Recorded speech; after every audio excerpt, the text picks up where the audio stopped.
Hallelujah.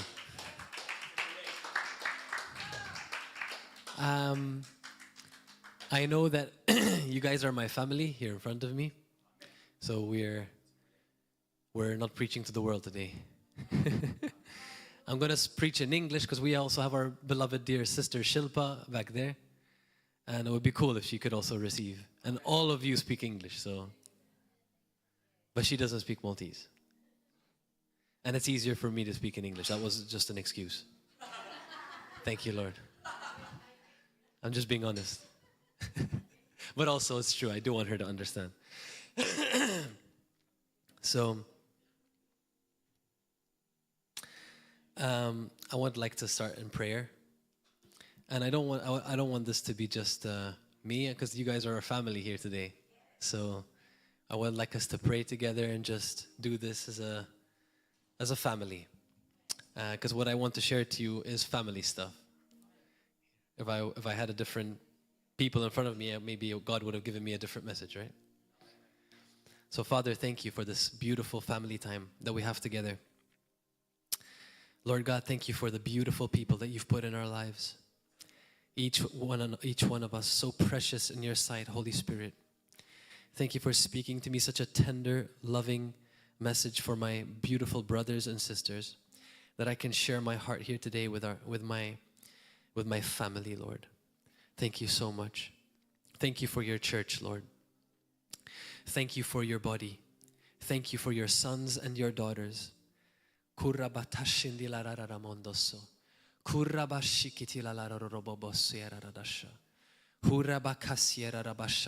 Activate us, Holy Spirit, in what you want to do in our nation.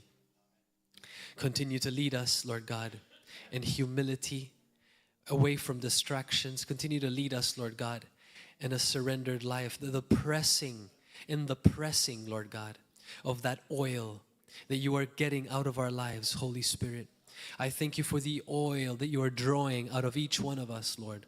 Not by the strength of man, not by the strength of our abilities and our performance, Lord God, but by the grace that you impart through the Father, through the Holy Spirit.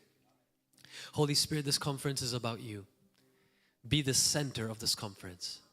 No man can take center stage, Holy Spirit, but you are the center of this conference. And Holy Spirit, if you are the center of this conference, then Jesus shall be glorified and the Father shall be honored and glorified as well.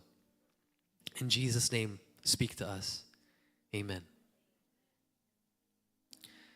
So, one thing, you can come up here and preach a good message, a good sermon. But if it's not something that you have history with God and something that you live, you'll never be able to impart it. So you can write the best sermon with an AI. It can be the best message. But if you don't have revelation and impartation from the Spirit, there's no anointing on that message. You can have the worst or the most basic, simple sermon in the world. But if you live it in the Holy Spirit, it will change everyone's life in the room. Because you're able to impart what God has anointed you to live. So, our lives as Christ-like ones, you're all Christ-like ones. I love it. I'm preaching to Christ-like ones, the children of God today. Hallelujah. I won't have any tomatoes thrown at me today. I won't be shot at today. This is easy. This is great. We're a family time. I won't have, once I was here worshiping, and I don't know why this came to my head, but there was a woman manifesting a demon here, and she threw her stiletto at me. I won't have any stilettos thrown at me today. So our lives are summed up by the history that we have with God. And, God always teaches us from everything. And my wife threw a nugget at me recently that really stuck with me, and I thought I would share it at the church. A bad attitude is a lack of gratitude. I love it. When we have a bad attitude, it's really a lack of gratitude. And why do I say that? Because You know, a lot of the problems that we face in our life as Christians, they come from a bad attitude and what we meditate on, the distractions and the circumstances of life. And they choke what the Holy Spirit wants to do in our lives. And we all fall into this. It's not something that's exclusive to any Christian, because we all have to face the temptations of the world and the devil. As soon as we come out of church, right, there's always something that has to happen or wants to happen. And how we react to our circumstances will define what we grow, right? And as Christians, we are constantly pressed by expectations from our loved ones, by expectations from our family, by expectations from our church. But we can actually live free and in peace and in joy as we go through this life. And God wants us to have that freedom. So I'm here to encourage you guys with practical tips or practical examples of how we as Christians can manifest the Holy Spirit and not manifest ourselves. Because at times when we are pressed, two things can happen. And when I say pressed, I mean by the circumstances of life, by the challenges, by the testing. And you are always going to be tested by those that are close to you. You'll never be tested by your brother and sister in South Africa because you don't know them. If anyone is going to test you, it's going to be your brother and your sister. You know, how can you fulfill the scripture, love your enemy, if you don't have an enemy? You know, the prerequisite for the fulfillment of the scripture, love your enemy, means you have to first have an enemy. Right? And it's the same way with your sister. How can you love your brother and your sister if you don't ever have brother and sister? God is not holding you accountable for your brothers and sisters in South Africa. You never have interaction with them. So in order to fulfill love your brother, there must be a level of interaction. How can I love my brothers in this church, even in the same nation, if I never have interaction with them? How are they supposed to step on my toes if I never see them? Right? So God is calling, you guys are my sphere of influence, and I am your sphere of influence. So God is calling me to love Jezreel, to love my family members here. Why? Not because you guys are from this church, but because I have interaction with you. Because I see Dominic in the morning. And maybe Dominic might say something to me, and I might feel like I want to run away from Dominic that morning. But that's where I need to, that's where I have an opportunity to love my brother Dominic and to know him and the treasures that God deposited in my brother, that I can see through the eyes of the Spirit why he's in my life, why Jezreel is in my life. So I'm running this race, and you are the people that God has put in my life. And that's how we have to think. We have to think, Lord, these are the people, the precious people that you've placed in my life. They're valuable to you, and I have interaction with them, and I want to love them. So, exactly, we can't love our brother and sister across the world. You can pray for them, and if you met them, you would love them. But God is not holding you accountable for them. You see, He's going to hold you accountable. And when I say accountable, He's expecting us in the Spirit, right, to love those that are around us. So, So I was saying, there are two ways we can manifest with people. We can either manifest the flesh, or we can manifest the Spirit. There's no in between. And you want to come to a place where manifesting the Spirit is not a trying to, but a being. So you're not trying to remember the last sermon that you heard, and then you think, oh, I have to be like Jesus right now. Okay. You know? And then you try to shake off the flesh, and then you try to, that's not going to work. It needs to be a natural response that comes from our spirit man. That when it comes, thank you. Yeah, I've been fighting a bit of a cold a couple of weeks, but I'm healed in Jesus' name, and I am. Amen. Thank you, brother. Much better. So, God wants us to manifest Jesus, because the gospel is not a self-serving gospel. You know, in America, they say the American Christianity, you know, God died for us so that we can go to heaven. So you say a prayer that takes you to heaven, and then that's it. We make it out to be like this magic wand, you know, like, well, we pray one prayer and then we're set. We go to heaven. Let's get it done, you know. But the gospel is not about a prayer that we pray that we go to heaven. The gospel is a life transformation and manifesting Jesus every day. And, you know, if we're frustrated and we're overcome by the world's circumstances, we're not shining as a light. We won't be able to bless our brothers. We won't be able to love. So, you know, we won't be fulfilling what God wants us to do on this planet. The devil doesn't mind us coming to church. He doesn't mind us doing this. We can do this 24/7 and the devil he won't care. But the moment that you shine, the moment that you actually represent Jesus, your brother steps on your toes and love comes out of you, that threatens the enemy. He's scared of that. He doesn't understand it. And he knows that that kind of love and shining as a light will just change nations. So we cannot risk making the gospel a self-serving gospel. We have to remember that we are here for His glory and for His name's sake, and to manifest Him first to each other and then to the world. So we've all experienced what the flesh feels like, you know, a bad attitude. And sometimes we can fall into this meditation. And the more we meditate on the circumstances of life, I want to be a bit practical with this. We can meditate on the circumstances of life, the distractions, our jobs, the things that are pressing us. And if we meditate on those things, we won't produce Christ. That's why He told us, set your mind on heavenly things. Set your mind on things above. For the Lord knows what we need. The Lord knows that we need the things that we need. And He is not asking us to continually meditate on them, because they won't cause us to shine. In fact, if anything, they will start to distract you and, how do you say, like reroute you from the things of God. The things of God might start to feel like a burden. They start to feel like extra.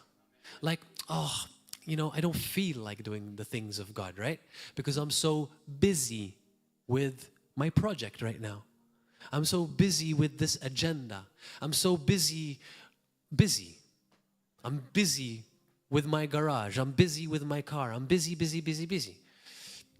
And we fail to be aligned and see what God wants to do. So if any of us feel like that, maybe we've been rerouting away from the kingdom mindset. Because a kingdom mindset always puts God first. A kingdom mindset always loves church. A kingdom mindset always loves to interact with brothers and sisters. A kingdom mindset doesn't run away from brethren because they rub on you wrong, or because, no, that's showing us that there's something in us that needs to be pruned and shifted. And it's only for our own benefit. Why? Because if we live a self-serving gospel, if we come to church for us, then we are never going to live the fullness of what Jesus died to give us. And what is the fullness that Jesus died to give us? That we would look like Him on the earth. That we would manifest His glory and His grace. What is the manifestation of Jesus?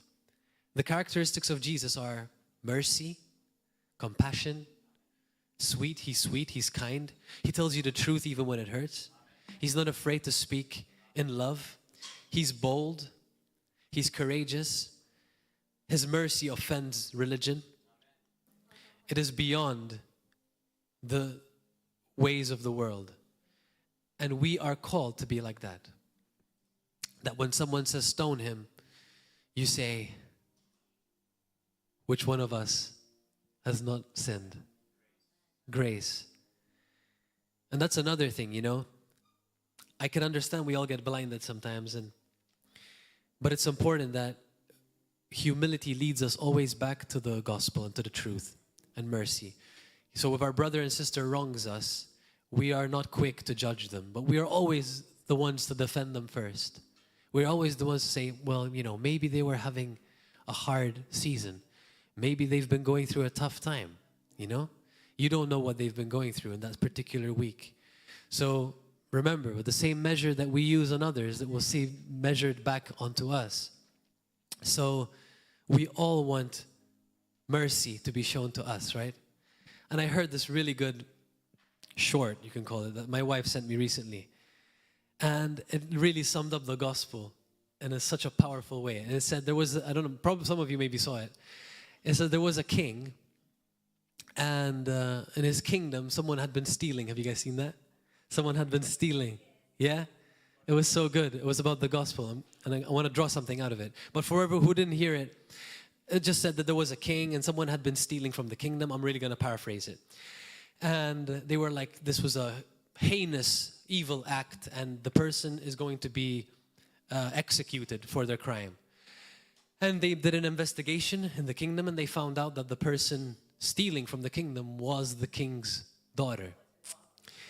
And the king was so sad. And obviously, the king being absolutely just, although it was his daughter, she was ready for execution. And, you know, they put her on the execution table. They're about to chop off her head. But the king is also love. And he says, stop, as they're about to swing the axe onto her head. He says, stop. He can't see his own daughter being murdered. So he goes onto that execution table, goes over his daughter, and he says, now swing it. I love it. So God is just, right? He did not spare the punishment. He said, no, it's my daughter, but it's the same punishment. But he's also love. So he's able to say, okay, someone is going to take that punishment, but let me take it. Let me take it. And I think that really beautifully sums up the gospel. Why? Because he is justice, but he is also perfect love. And those two together can be reconciled. But the world fails to do that. The world says he should get what he deserves. Give him what he deserves.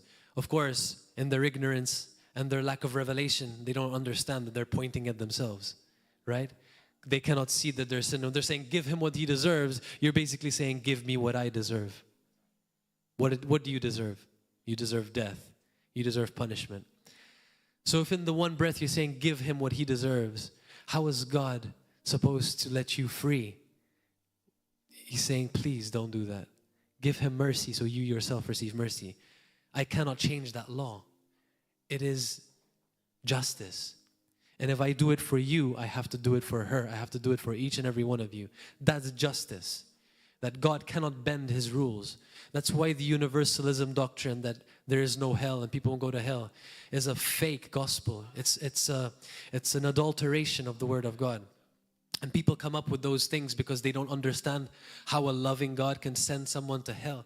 A loving God doesn't particularly send someone to hell. They send themselves by their hardness of their heart, and because they will not release the people that have wronged them.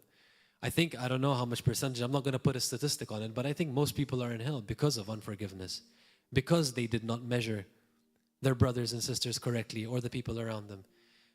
Because have they had received mercy, they would not be in hell. God made it so easily accessible that you could just put your faith in Jesus Christ and all mercy will be attributed to you, no matter what you have done. And I've spoken to some atheists. They are offended by the mercy of God. Once someone told me, it's ridiculous, he said, that the people in jail, he said, can be set free and go to heaven after what they have done. He said, how is it that this God can forgive them, and then they come like nothing happened? They walk in like, oh, I've been forgiven by the grace of Jesus, and now it's okay. He said, no, it can never be okay. I said, wow.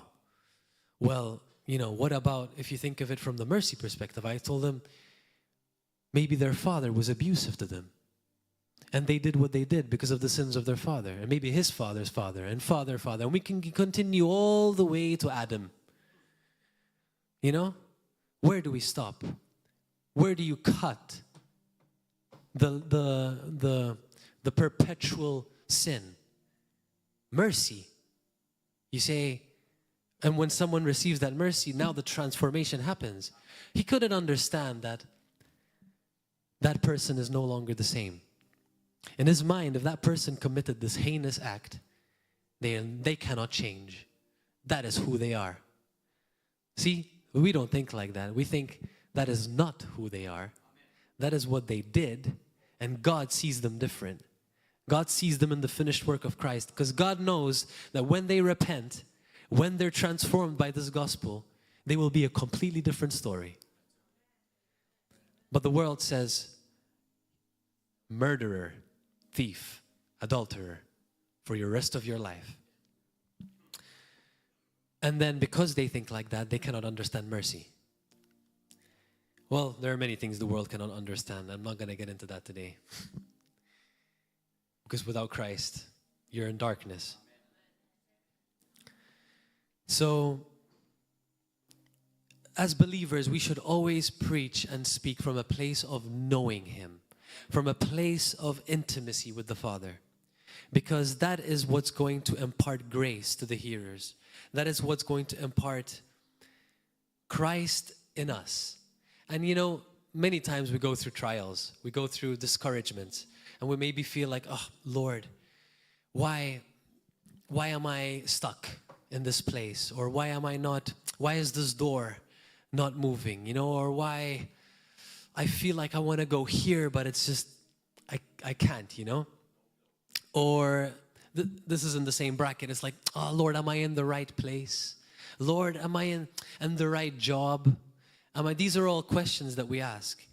And it's like I was speaking to my wife the other day. And if you are surrendered and yielded to the Holy Spirit, you are always in the right place.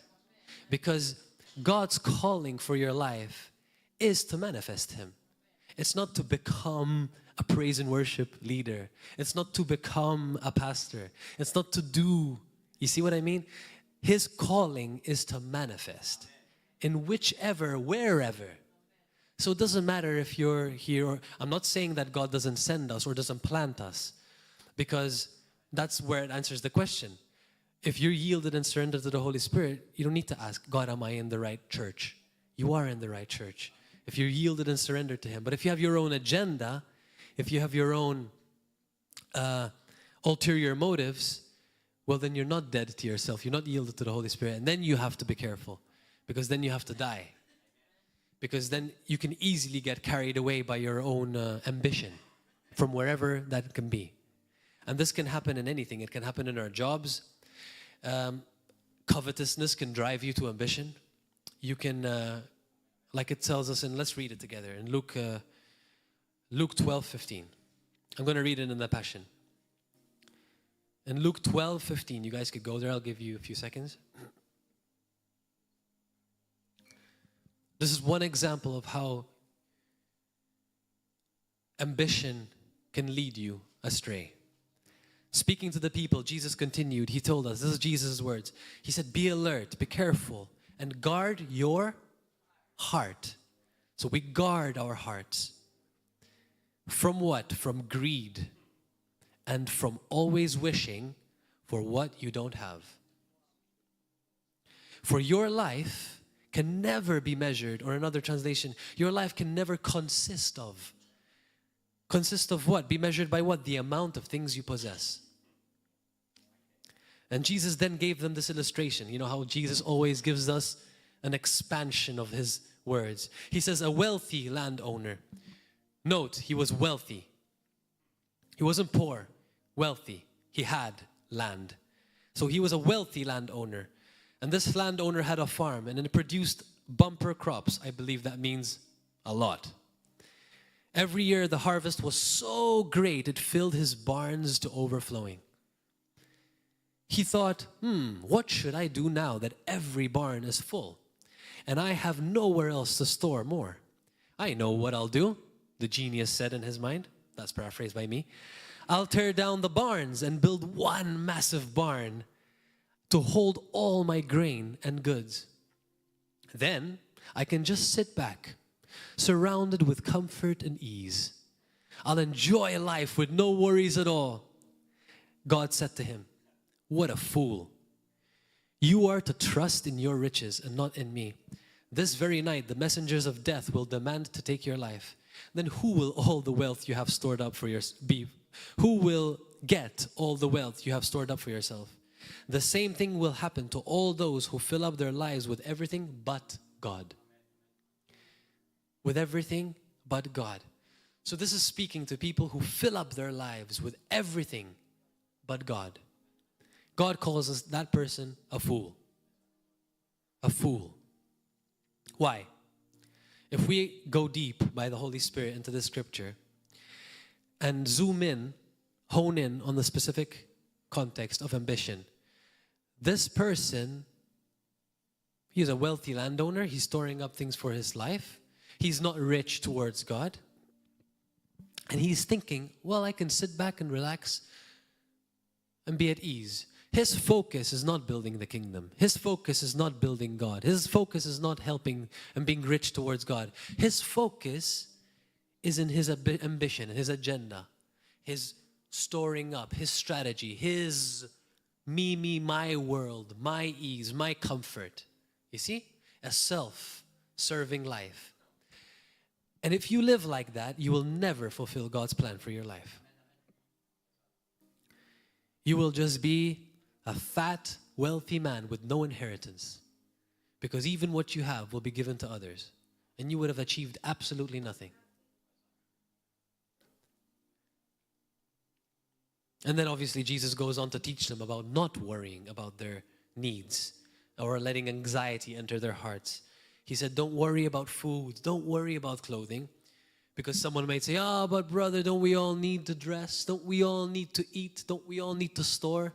And Jesus says, don't worry about that. I'm going to provide it for you. He says, don't look at the birds. Look, we all know the scripture. I was speaking to Christians today. So what's the point? The point is there's always a reason to justify why you're not following God. There's always an excuse why today is not a good day. There's always a reason. There's always a bill to pay. There's always, I noticed this in my own life. The flesh is an idol factory. A dissatisfied heart without God is an idol factory. And it will always make excuses. It will build up whatever it wants. Because a dissatisfied heart will continue to create and reproduce after itself. If it's the car today, it's the house tomorrow. If it's the house tomorrow, it's the apartment. If it's the apartment, it's the block. If it's not the block, it's the mission. If it's not the mission, it's this. And all of a sudden, 3 years have passed and I'm not serving God. And then you might ask yourself, what have I achieved in these 3 years? Okay, I have this and I have that and I have that. But what have I done for God? And I speak to me, myself, and all of us today. I don't want to be that man. I want to be the one who Jesus calls my friend. The one who, even when it hurt, stayed up late praying for that brother or sister. Even when it felt sacrificial, I helped out this brother. Even when it fitted me best, I stayed where I was. Even if it didn't fit me best, I stayed where it was because I knew that it would be better I'm not talking about a church context here, I'm talking about whatever situation, but even church. Meaning even when it was easy to just leave, you didn't because you knew what it would cause and pain the Father. So we want to be the ones that build each other. We don't want to be the ones chasing cars. We don't want to be the ones chasing wealth. We want to be the ones chasing Jesus and building the kingdom. Amen? And the best part about that is when that heart before God goes up to Him and nothing has your heart like that, whether it's a career, whether it's possessions, whether it's agendas and ambitions, when God sees a heart that says, Jesus, all I want is you, He gives you those things. Because He knows that they don't have your heart. And when you have them from that place, now you don't care. If God gives you a very expensive car, you'll be like, well, Lord, another one will come. I'll give it to this brother if you tell me. God wants you to have that kind of heart. Not the kind of heart that stings if you miss it. If she's like, if you take that away from me, Lord, my life won't be the same. Ouch. And I think it's awesome that we can live like that for Jesus. And it is possible. And it is not far-fetched for us believers. And it is so liberating, brothers and sisters. It is so liberating that life does not hold us, but that God holds our heart. Because from that place, when we live in response to Jesus in this way, now we have a hunger for the things of God. Our heart is free from the cares of this world, right? Like that seed. What was that seed choked by in the parable? The cares, right? The worries of this world. And that's what that kind of mindset and heart brings. It brings worries. It brings a heaviness with it. You know, it might feel, because the world preaches that, you know. That's what the world preaches. You know, you go get. It's a life of get. Fill. A dissatisfied heart. But we know that those things won't ever satisfy us. We know that Jesus is the only one who could truly satisfy our heart. And I'm not saying, don't hear me wrong here, I'm not saying there's anything wrong with owning things. Like we're a Pentecostal, charismatic church. We know that we need money. We know that we need, cars. We all know that we need these things. I'm just saying that we shouldn't pursue them as our, like Jesus was saying here, we don't pursue those things. We pursue the kingdom, and all those things will be added to us. And let God be the decider. You know what? I'm going to make this person wealthy for the glory of the kingdom. Why? So they can establish schools, so they can establish missions, so they can make Christian movies, so they can make Christian content. Why not? As believers, we should be the pioneers. We should be the examples to the world, so that when they look at us, they go, wow, that is an entrepreneur I could be like. What an example. The way he carries himself, the way he runs his business. The world can never have what Christians have. We have the best wisdom. We have the best tools. We have the best strategies. Everything that the world gets comes from Christians. The world doesn't come up with the best strategies, brothers and sisters. The best businessmen in the world, they've got their wisdom from Christians. You know why? Because nothing produces fruit better than the principles of God. You can never build a business without the principles of God. I was talking to a cleaner recently, I found on Marketplace. And already from the get-go, they didn't manage to make an appointment. This guy was a person who had cleaners under him. And anyway, they didn't have people under them, and then he failed to make his appointment. He didn't let me know. Anyway, the way he ran his business already showed me this wasn't going to last. And I'm a very graceful customer. I give you a second chance. And then he does the same thing on the second chance, you know. I mean, you're not going to give them a third chance. You need to get on with your life, but like, I got to get this done. But my point is, if you don't understand principles of honor, if you don't understand principles of strategy, your business is going to fail. It's basic stuff, right? Basic stuff. And even people of the world, I know, understand that. But they get wisdom from the Lord. Because there is no wisdom without the wisdom of the Lord.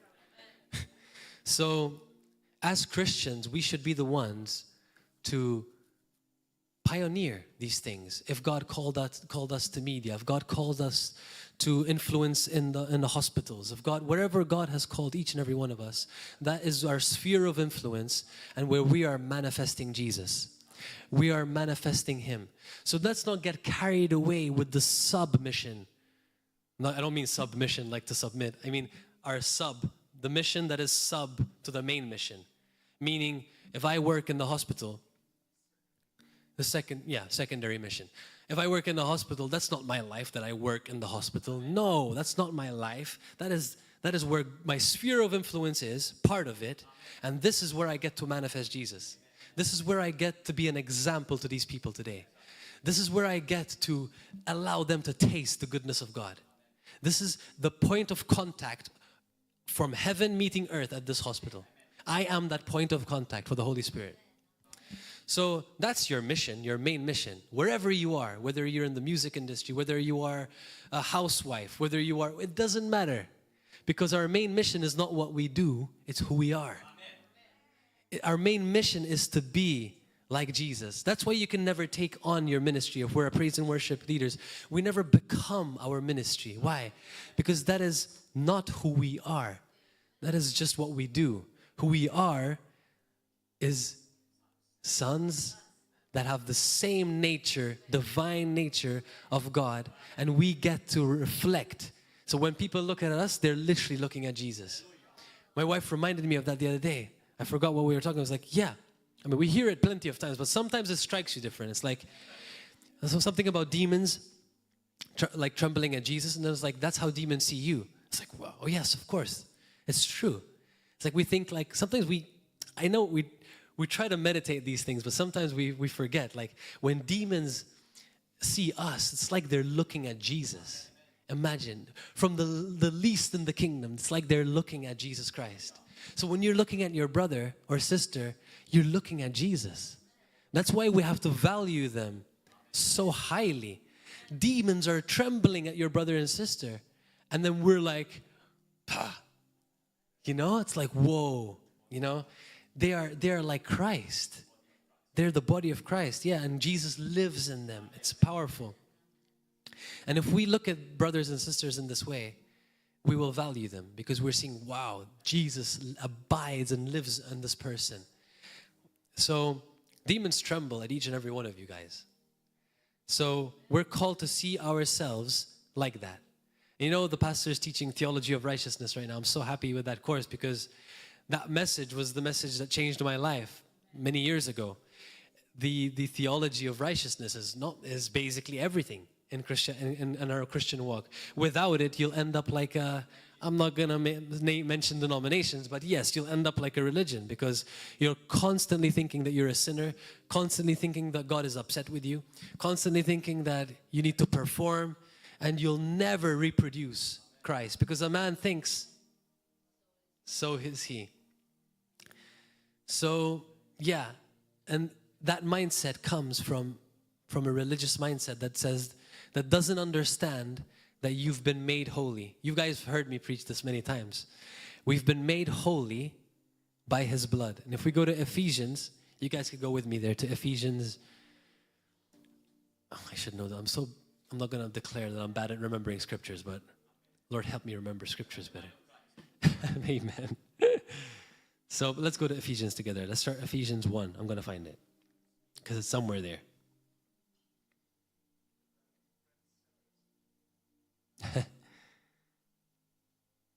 Anyway. Oh, here it is. This is a good one. Yes, you can read this all. We'll spend... That's so beautiful. This part, Ephesians 1:7. Since we are now joined to Christ, we have been given the treasures of redemption by His blood. Oh, the treasures of redemption. Redemption has treasures that come with it. The total cancellation of our sins. I don't know when people read the Bible, they don't get this part. Or in Colossians, or the cancellation of our sins. They really try hard to go around all of these. Like cancellation of our sins for what He did on the cross. And then they come back. Huh? So He canceled my sins, but I'm still fighting it. So I have sins? No, He canceled them from you, brother. Okay, am I free from it or not? No, you have to struggle in this life and continue to fight it because you're tempted. Oh, so what does it mean that I'm free from sin then? It means that Jesus took your sin on the cross. So then why am I still carrying it? It's confusing people. No, Jesus canceled your sins means He took it once and for all. And if you sin, it's because you choose to sin, but it doesn't mean that He hasn't removed your sin. It simply means that you have free will and you can choose it. But if you see yourself as holy and blameless, you will live holy and blameless because that is what you are. Right? All because of the cascading riches of His grace. This superabundant grace is already powerfully working in us, releasing all forms of wisdom and practical understanding. And through the revelation of the Anointed One, He unveiled His secret desires to us, the hidden mystery of His long-range plan. Anyway, this is so beautiful, I could just continue reading, but the point is, we are able to manifest Jesus because we have been already made holy. We have already been made innocent with an unstained innocence in His eyes. And some of us prove we don't really believe that sometimes because we walk around with a bad attitude. And that is a Lack of gratitude. Why? Because if you truly believe you've been made holy and blameless and above reproach in his sight, as it says in Colossians, if you truly believe that he's canceled all your sins, there'll never be a grumpy day in your life. There'll never be a grumpy day in your life. Because you can come before the Father with such confidence, such peace, such union, right? With such intimacy and that oneness, yes, that peace you have with the Father, it completely removes all forms of fleshly thinking. Not that you won't be tempted by it, but you're seeing it from a completely different place. You're above it. And it can come to tempt you, but it just won't succeed. As opposed to what? As opposed to believing you're a sinner and you're producing a sinner. And you're constantly fighting against sin. Oh, it's such a struggle. You're in constant warfare against the enemy. You're in constant, that's horrible. I've seen that, I've experienced that. It is the worst place to be. It's horrible. Because you're never at peace. You're always condemned. You always feel God is upset with you. You always feel like you're never worthy enough, right? You're always feeling like you never measure up. And then what are the fruits of that? Competition, strife, envy. All the things of the flesh will come out. And it will just continue to reinforce what you're doing. More performance, more condemnation, more lack of measuring up. It's a vicious cycle. And then it continues to feed that flesh. And now you're trying to build a banner. And then you take it even further. Now you want to divide things. And now you want to build your own. And it gets very messy and it's horrible. And the opposite is, wow, Lord, you've made me free. I'm free from myself. I'm free from building whatever of myself. And I can just serve God in whatever you call me to do. Lord, if you call me to clean a toilet today, I'll do it for your glory. Because it's about manifesting you. I'll manifest you to this toilet today, Jesus. I'll manifest you to this toilet today, Jesus. So that's how freeing it is. That then God can tell you to go and you're happy to go. God can call you here, and and that's what God wants, brothers and sisters. You know, it was Tomi Aromi, I think she said it. He said, if you have a soft heart, you'll get a tough skin. Remember that? I love that. What does it mean, tough skin? It basically means people won't rub you wrong. Why? Because you're not offendable. Have you met those people, everything offends them? A fly will pry and they're offended at the fly. You're constantly walking on eggshells with them. Here. They're walking around with a very dissatisfied heart, you know? You're almost feeling sad that you can't satisfy them. It's not your job to satisfy them, but you really feel like, I really wish I could satisfy you, you know? So you could put a smile on your face. Frustrated with life, just frustrated. Hard to please.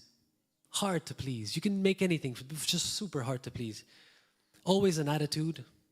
Everybody rubs off wrong on them. Very easy to offend. You really got to be careful every time you're around them, not walking on eggshells. And, you know, that sucks. Can you imagine how horrible it must be for that person if they're always like that? And the opposite, people can say anything about you. You know, I think it was Todd White once. He was on the street. He's like, I don't understand why people can get offended. Like, I'm trying to give this person the gospel, like the best thing in the world. I could have come up to him. Imagine I came up to you today, Sharon. I'll give Sharon as an example. Actually, I'm going to give Dominic as an example, just because he's fun to pick on. So if I went up to Dominic today, I was like, Dominic, I've got 1 million euros today for you. You know what? 1 million euros is not that much today. I'm going to give you 5 million. 5 million euros. And Dominic said, nah. What? No, I'm serious. I really want to bless you. Like God has blessed me, I want to give you 5 million euros, brother. And he goes, no, I don't want your 5 million euros. Would I be offended at what he can't see? I mean, I'm the one giving him 5 million euros. Like, I feel sorry for the guy. I'd be like, I'm trying to give you 5 million euros. And you're like, and he's like, no, I don't want your 5 million euros. Yeah. So it's like, can you imagine me going, oh, he doesn't want my 5 million. No, I'm going to be like, well, his loss, you know? And it's the same when we go in the street. We're trying to give people more than 5 million euros, please note. Yeah, so it's much more than 5 million euros. And they're like, I don't know, they spit in your face, they do something. You're not going to be like feeling insecure that they didn't take your 5 million euros. It must be, is it me? Did you not take the 5 million euros because of me? No, you didn't take it because you're stupid. It had nothing to do with me. I could have done it in the most weird way. It's 5 million euros. It's 5 million euros. But we think, oh, he didn't receive the gospel because of me, or is it because of this, or maybe I didn't, you know. No. It's nothing to do with that. You're giving them the best thing you could possibly be giving them. Of course, bring it in love, please, always, because that's who God is. I know I went on a tangent here. I got lost. Where was I? I forgot where I was. But anyway, manifesting Jesus. So we cannot, I was saying, you cannot manifest Jesus with an offended heart. Have you ever seen anyone frustrated produce light? Have you ever seen anyone frustrated shine? No. You're not a benefit to anyone or anything. Frustration, offense, unforgiveness, they will never produce anything good. In the moment, you know, the flesh, that feels right. It feels like you're justified. But that's why maturity comes in. You go, whoa, that's not me. That's the temptation of those kinds of thoughts come. That's not my thinking. That's not Christ. Father, I resist this in the name of Jesus. I resist the flesh. I resist, and you feel it in the flesh. That is real, that you will feel offended in the flesh. But a Christian doesn't have to walk into that shoe. You see, it can come, you're offended. Now you have a choice. Put on the shoes, even though they don't fit you, and force them in, or push the shoes away and go, no, that's not me. Father, I do not submit to that. I will not submit to that offense. And you'll, in the flesh, you'll feel that trigger, but that's where you have to, build a tough skin. That's what I was. So a soft heart, very malleable, very merciful, tough skin. People can say anything, you're never offended. You have a tough skin. They can step on your shoes, they can press you. Things can happen, but you have a tough skin. You're hard to rub wrong. They can spit at your face and you'll still love them because you have a tough skin.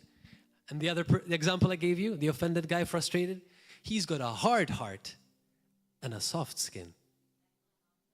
Right? The opposite. Hard heart, very hard to penetrate, very hard to reach, very hard to receive. The pride is there. Oh, you try to bless him? No, I don't need your blessing. You try to help them? I don't need your hand. I can get up by myself. Right? A hard heart. But of course, if you follow the root of that, it comes from pain. It comes from a lot of hurt. It comes from betrayal. And that kind of heart needs to be healed. Nothing is too far for Jesus. So even if you meet those people, treat them with a lot of grace. Treat them with a lot of mercy. Don't react to them with the same way they're reacting to you. It's tempting for us to be like, oh, this person, you know. You're not like Jesus. You're so far. Oh, that was it. Oh, thank you, Jesus. Holy Spirit, for reminding me.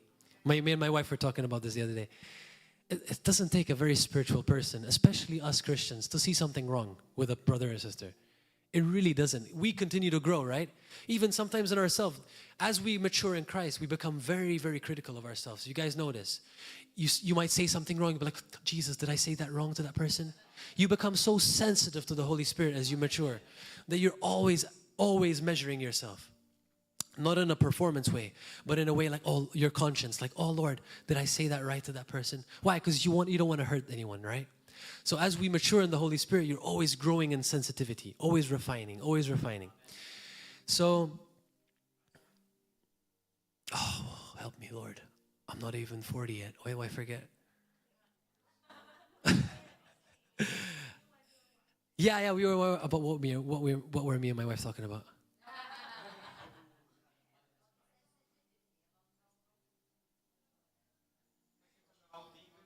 No, yeah, so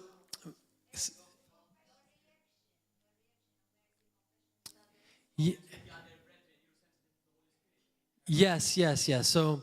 So basically, we were basically saying, yeah, thank you. Okay, you guys locked me in. It's just I have so many, my brain is like, so it doesn't take a very spiritual person to identify something wrong because we're growing in maturity. 5 minutes left. Thank you. What takes a spiritual person is when you see those things, you're able to respond with grace, with mercy, with protection over that person, with prayer, right? Because it's very easy to see someone not acting like Jesus, you know? It's very easy to point your finger and be like, oh, no, that's not like what Jesus would do, right? So it's very easy to see each other's faults. Very easy. It doesn't take a very spiritual person to see that. But the spiritual person, what does he do? He builds up his brother. He sees and he says, what is the strategy, Holy Spirit, for me to, in this particular circumstance, manifest you to this brother so that he comes out of this place as opposed to me digging him a deeper hole. What am I helping him by digging him a deeper hole? Because that's what we do if we rub him off or wish him away, exactly. So you're not justifying his action. You're not justifying their attitude. You know it's wrong. So you need to come up with a strategy to respond to that attitude. And the only way we can do this is by the Holy Spirit. Because in the flesh, we'll feel like saying things to that person. Eternal life is to know him. Eternal life starts here, not when we get to heaven. Eternal life, the Bible says, is to know the Father. Eternal life is to know the Son. And you cannot know the Son without the Holy Spirit. This is the Holy Spirit conference. And without the Holy Spirit's influence in our life, we can never manifest Jesus. And we say manifest Jesus because Jesus was the one who gave us the example of what it looks like to manifest God as a man, right? So we have to be like Jesus because we see this is Jesus. It's hard to be like the Holy Spirit, right? Because it's like we've never seen the Holy Spirit per se, but the Holy Spirit in us is exactly like Jesus. So when the Holy Spirit lives in us, that is manifesting Jesus. The Holy Spirit and Jesus are one. The Holy Spirit's character is Jesus' character. So if we want to manifest Christ everywhere we are, we need the Holy Spirit. And to know the Holy Spirit, we must spend time with the Holy Spirit. And I'll close with this. Spending time with the Holy Spirit means listening to the Holy Spirit. And the more you listen to the Holy Spirit, the louder his voice gets. The more we spend time with Holy Spirit, and I don't like to say the Holy Spirit actually, because Holy Spirit is a person. It's just in English, it doesn't sound grammatically right, you know? Spend time with Holy Spirit. But that's who he is. So spend time with Holy Spirit looks like praying in the Holy Spirit. It means locking in. Making that time with the Holy Spirit, right? When you're making time with the Holy Spirit, you're making time with Jesus. The whole Trinity is with you in the room. So, yeah, I think you guys got the nugget. One nugget, chicken nugget. So let's close. Gold nugget. So I hope that blessed you. I'm going to pray. Holy Spirit, we are so grateful to be believers. We are so grateful that we have you, Holy Spirit. The Spirit of joy, the Spirit of peace, inexpressible joy, hallelujah. We may look crazy to the world, Holy Spirit, but it's because we are so overjoyed with what you are doing in us. It is an offense to the world, but Holy Spirit, let us never grieve you. Let us never, ever depart from you. Let us never move without you. Holy Spirit, as Catherine Coleman used to say, let your spirit never depart from me. Hallelujah. I could live on bread and water alone for the rest of my life, but let not your spirit depart from me. Hallelujah. Holy Spirit, you are the Spirit of truth. You are the Spirit of the Father. You are the Spirit of the Son. Holy Spirit, this conference is about you. And there, you always glorify Jesus. We love you, Holy Spirit. You're the Spirit that heals. You're the Spirit that prophesies. You're the Spirit that still speaks today. Holy Spirit, manifest yourself in this conference, also that people will know you. I pray, Lord God, my prayer would be that we would know you, Holy Spirit, and that Malta would not reject you, Holy Spirit, but that we would know you intimately and powerfully. Oh, that we would flow with you, Holy Spirit, hand in hand with you, like a team, submitted to you. You don't follow us, but we follow you, Holy Spirit. You are the one that leads us. Holy Spirit, you are God. You are not some tiny spirit or some ghost in the background. You are God himself, Holy Spirit. You are God the Spirit, and you are to be feared. You are to be reverenced. Oh God Almighty, we worship you. We give you glory. We thank you so much, Holy Spirit. And in the fear of the Lord, we thank you that you always lead us to Christ and that you always lead us. You are our seal. You stamped us for our first installment, our guarantee. Hallelujah.